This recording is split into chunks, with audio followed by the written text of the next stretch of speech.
Hi guys, welcome back. I've got some notes here. I'm doing a video that's near and dear to my heart today, or a vlog, whatever you want to call it. Any animal is an important asset to homes. They give us all unconditional love, support, joy and happiness. So why am I doing this video, you may ask? Because I've seen a few people around on YouTube doing videos that they're trying to raise funds to open up their own sort of shelter, or they're feeding stray animals. And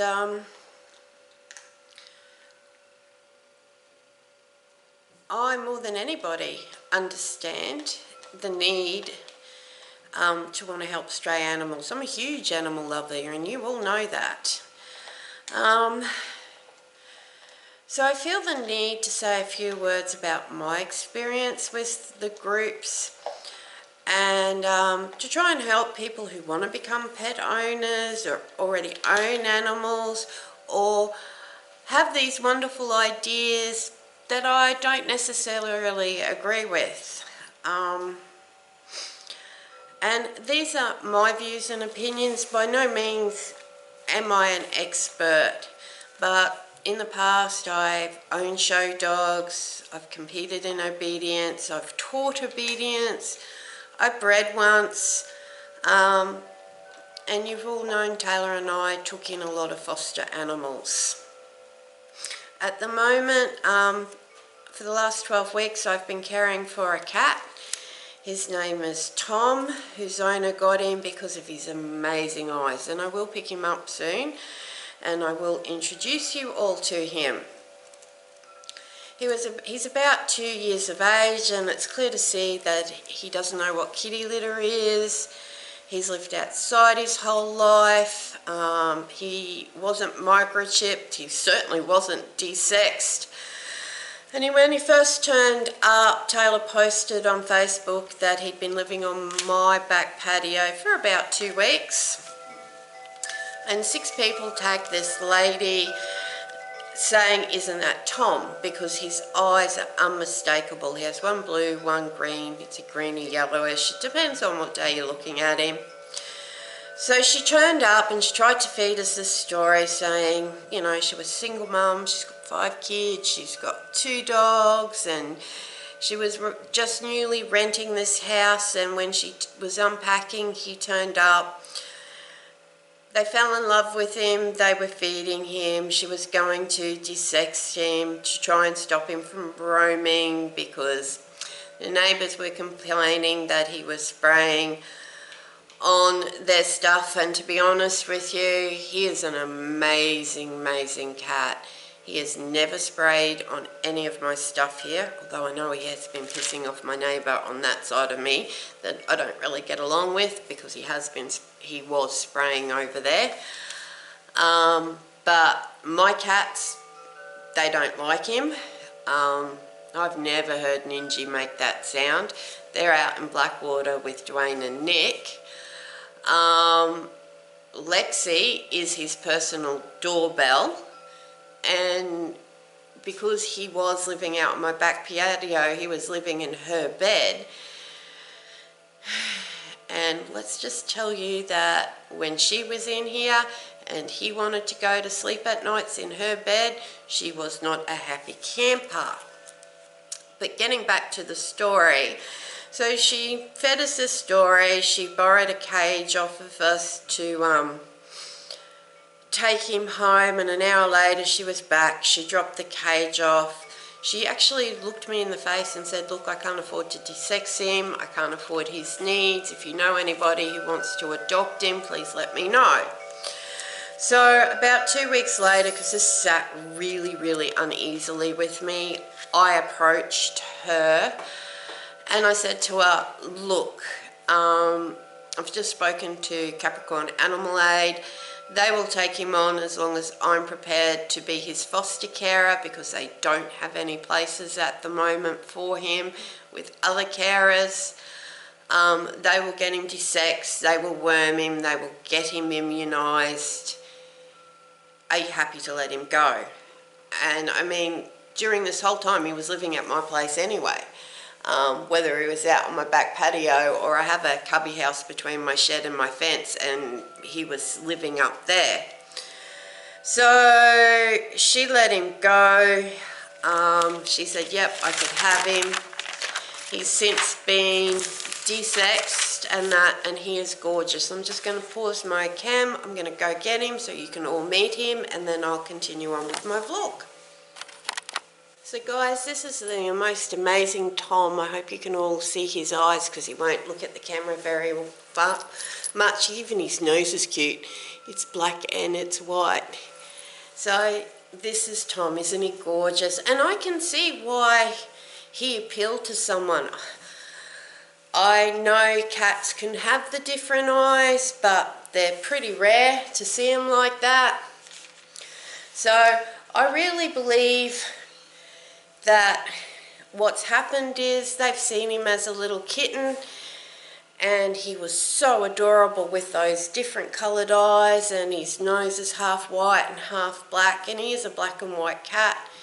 He's got a tiny white tip on his tail,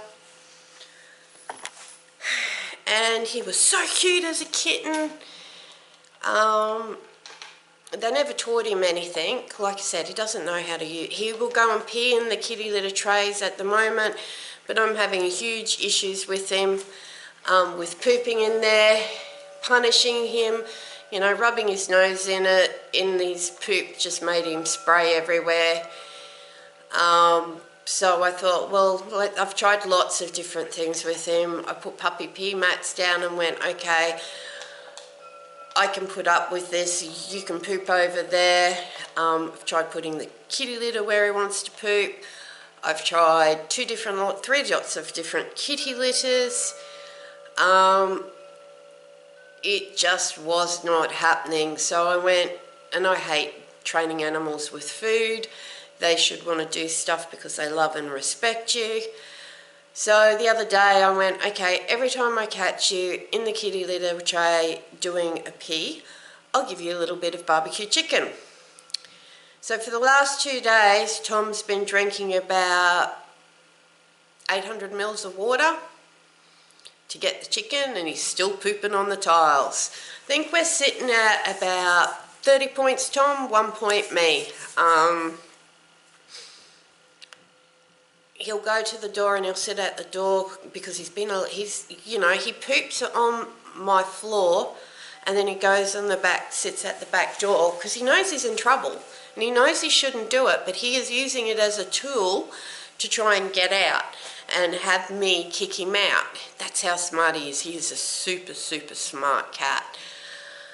And it's not working for him. So one of us are going to cave.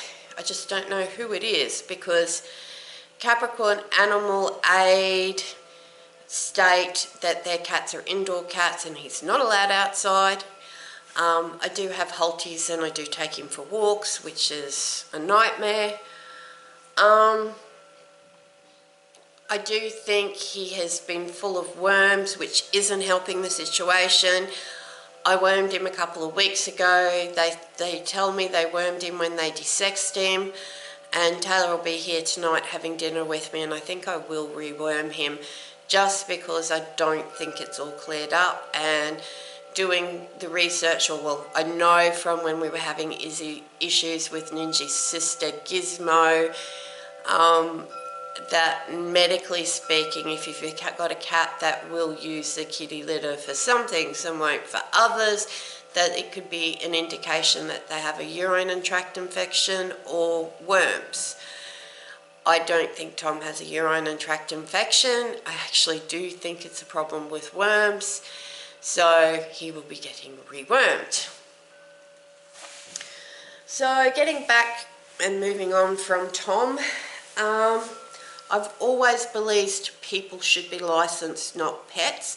I really believe that, that we should be made to, we want a cat or we want a dog or whatever the animal is, whether it's a snake, whatever, because even that's an issue. People are releasing their pet snakes back into the wilds. You just have to look at Florida and the problems you guys have with boa constrictors that shouldn't be in your Everglades. I believe people really should be licensed, and they should do, the councils could do a 6 weeks husbandry course on food, shelter, veterinary needs, basic veterinary needs and stuff like that. And you should be made to prove that you can provide all of this, you can afford all of this, that you get a license so you can go up to a pet shop or wherever to buy an animal. But it's never really going to work that way while all these puppy mills are out there, and while all these people I call backyard breeders who are breeding these animals and giving them away. It's always going to be an issue. So what can we do to stop all these abandoned animals? I've always said to my kids, do not ever give someone an animal as a gift. I mean, yeah, Dollar was a birthday present for Nicholas, but I'm Nicholas's mum. I went and bought it. We lost a cat. Nick said if we got another cat, could it be his? Because Taylor had a cat, and TC, the cat we lost, was actually his father's cat. So I said, yep, okay. He wanted a Bengal, but I couldn't afford at the time to go and spend all that money, because they're about $3,000 for a purebred Bengal, and I couldn't afford that money on a cat. And quite honestly, I've either gotten my cats because they've been giveaway or they're $10 from a pet shop. So it was a bit funny about spending that kind of money on a cat. So we got Dollar, and Dollar got his name because his mother was a purebred Abyssinian and his father was a purebred Bengal. We saw both parents. Dollar is a cross, so he got him for his birthday because he did cost us a lot of money. And then we asked our family and friends, because we were doing the kitten thing for Nick, that if they were going to buy him presents, buy him food, buy him cat milk, buy him collars, buy him cat toys, you know, so he understood and saw what it really is to set up for a pet. Now, Nick was about 8 years of age, but would I go and buy them pets now? No, I wouldn't. They're both adults. They're both working. They're flat out supporting themselves. I don't know how Taylor does it, and she does get into trouble every now and again with vet bills, but luckily for her, Tigger was our family's cat. He was in the house with all 4 of us. He lived with us for 2 years before she moved out and took him away. So if Tigger gets sick and she can't afford vet bills, we will pay for Tigger, but we don't take any responsibility for Dev. That is on her, and she has to learn that she took her on. She has to pay for her. Would I ever let anything happen to them? No, I wouldn't. Have I lent her money to pay for Dev's medical bills? Yes, I have. But I wouldn't go out and buy a friend a cat. You know, don't give any animal, whether it's cat, dog, fish, snake, whatever, as a pet. Do your research on what you're thinking about doing as far as pets are concerned. Make sure you can afford their vet bills, their food, their shelter.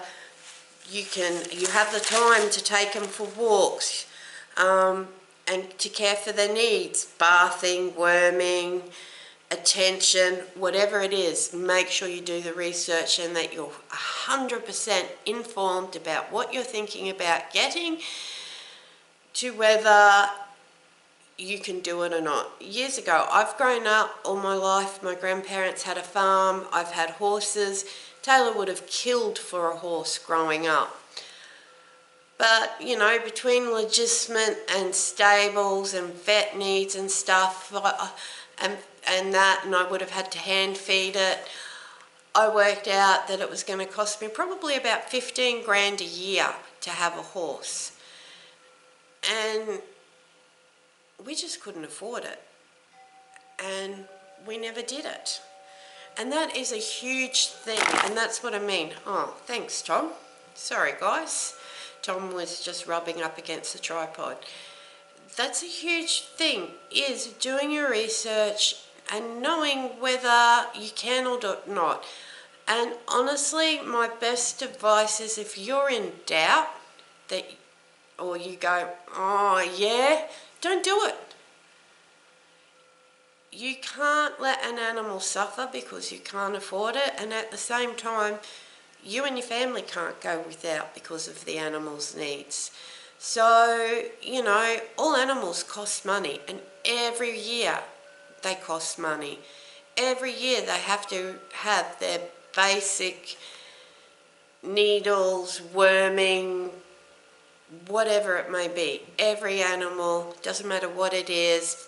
You know, we used to have a cockatiel. They get mites, they get worms. His cage had to be cleaned out. There was time spent with him because he was tame. It doesn't matter how big or small they are. Even if it's a goldfish, I mean, okay, you don't spend time talking or patting a goldfish, but you still got to clean them, you've still got to feed them, you've still got to have the neutralizer for the water. So make sure that whatever you're doing, it is in your means that you can do. You know, pets are for life.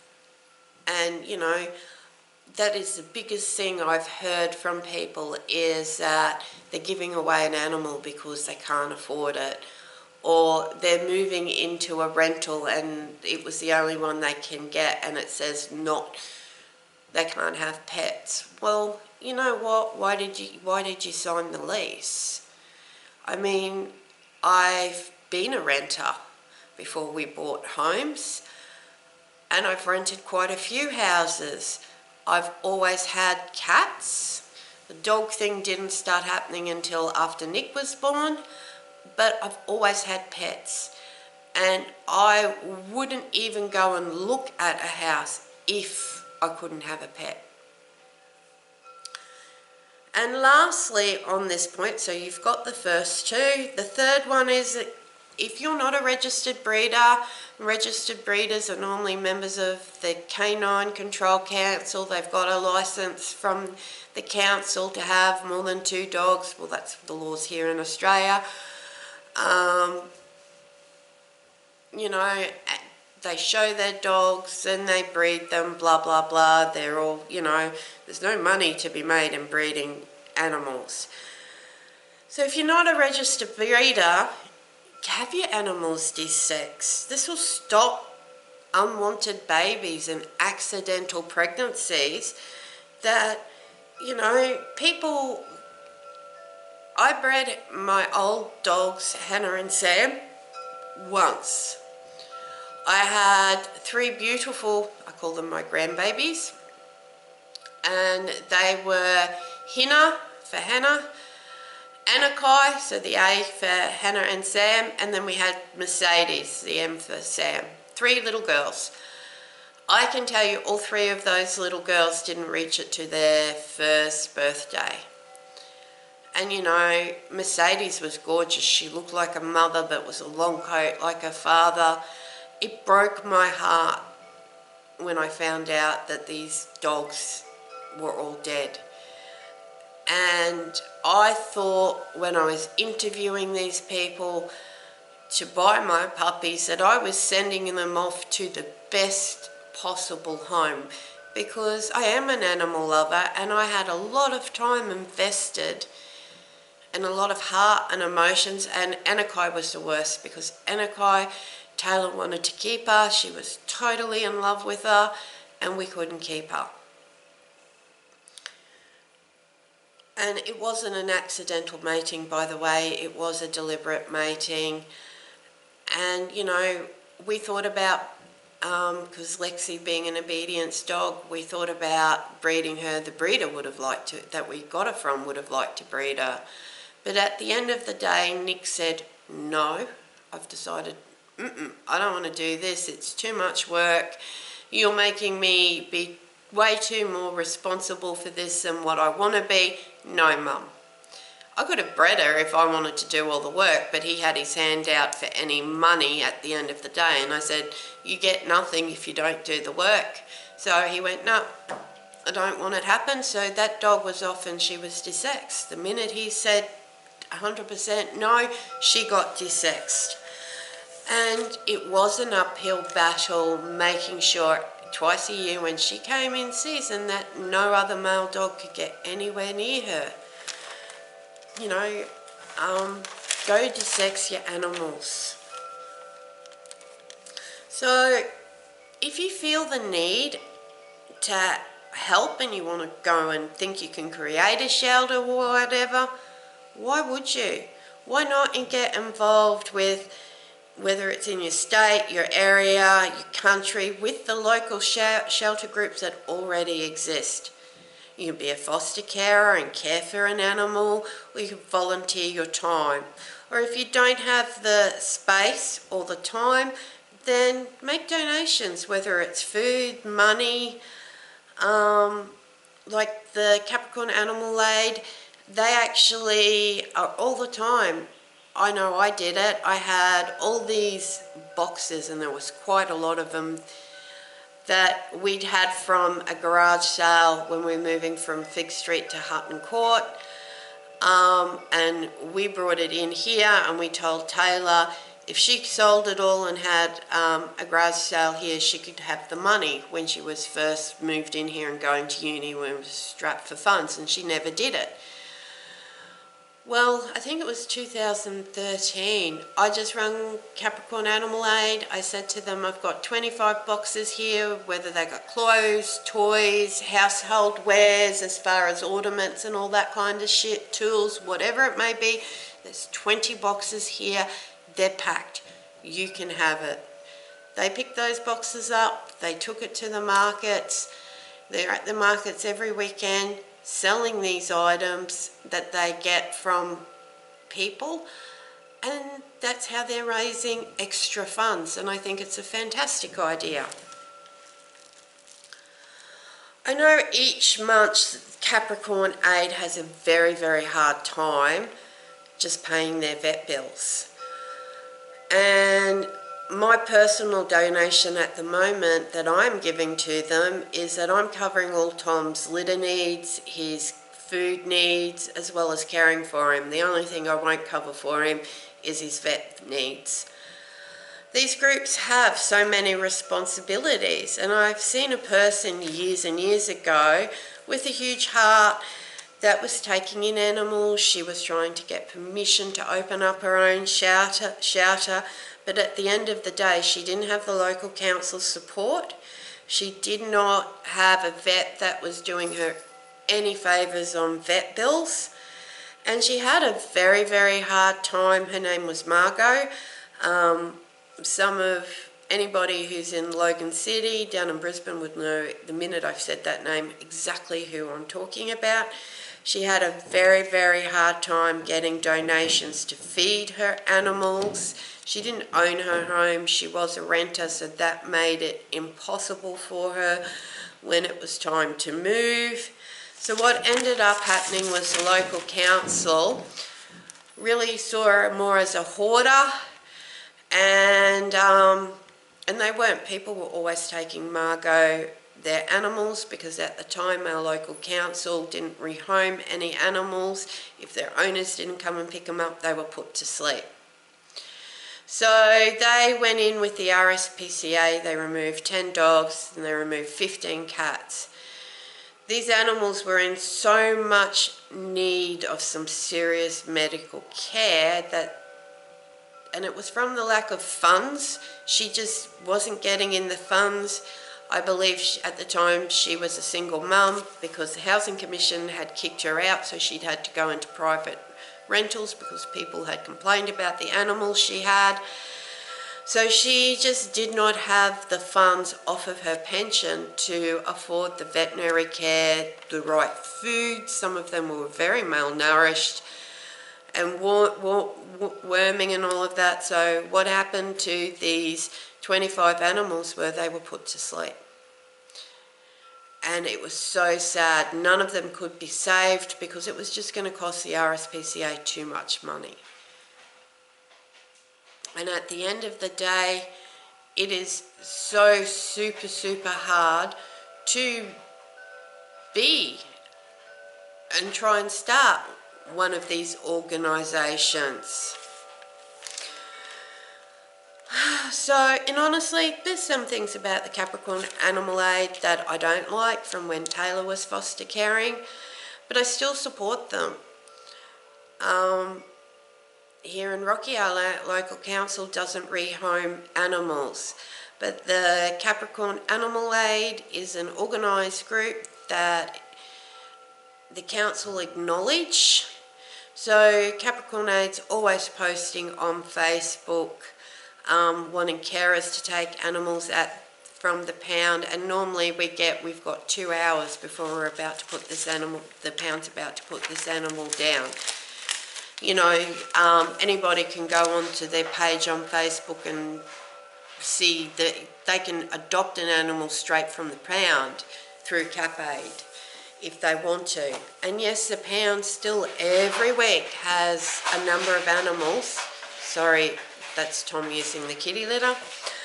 That they have to put to sleep because they just do not have the numbers of carers to take in the animals. Now, I took on Tom because I feel responsible for Tom, but my house is up for sale. It is so unfair of me to even think of raising my hand and taking on any more animals, but if I did, I could have as many cats and dogs here as I wanted because they have the council support. So just as a normal Joe Blow, I'm only allowed 2 cats, 2 dogs. But I could have 4 dogs in my backyard and 5 cats in my house, and the council won't touch me because I'm a foster carer for Capricorn Animal Aid. So, you know, if you've got existing pets, there is no reason, you know, yep, okay, it's hard to integrate pets with each other, but there is no reason why you couldn't take on a foster animal. And it is really super rewarding. But, you know, like I said, with my house up for sale, it's just would be so unfair. And there are no carers available at the moment, otherwise Tom would have been put to sleep. So I've taken Tom on. If I sell my house anytime soon, I know that he's still fine here in Rocky because Taylor can always have him. We do have an RSPCA up here if you're wondering, but it is such a small little organisation up here. The ones in Brisbane, because Brisbane's a city, is a lot bigger and they have animals for sale that they rescue, But the RSPCA, basically there's 2 officers there.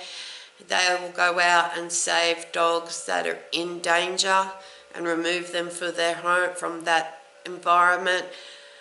But they don't have facilities where they look after them. They actually have a small number of volunteer carers who take on these animals themselves. So at the end of the day, really, up here, all we do have is Capricorn Animal Aid. But let's end this because it's pretty long now. So my point pretty much is, if you don't want to be a part of the problem, then desex your animals. Do not create any more animals. It is so hard to rehome them, these babies, as it is. And I know personally, it broke my heart as a breeder, and I did everything totally correct, all the right way, to find out, and because I cared and I kept in touch with these people, and my kids were only little, they wanted to see these puppies as they were growing up. It broke my heart when I found out that they were no longer there and they were dead.